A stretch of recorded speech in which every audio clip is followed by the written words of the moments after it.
Hello! In this video you're going to learn how to mount your Nest Hello to the Nest Hello Doorbell mount by AirTech.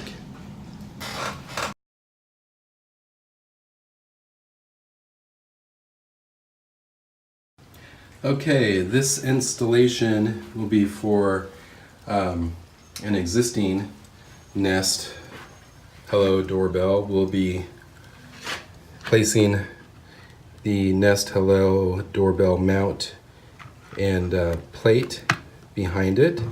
For existing installations, remove the Nest from its bracket with the pin provided.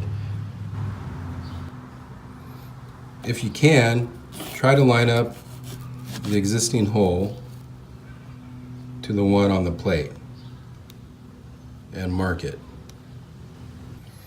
After alignment, you're ready to install. Insert the two number 8 1.5 inch screws included into the mount. If you can, to make it easier on yourself, pull the cord out a bit. When affixing the mount to the wall, make sure you do not over tighten the screws to prevent stripping.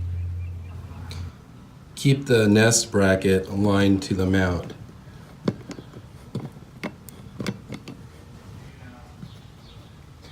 Affix your Nest Hello, turn the power back on, and you are good to go.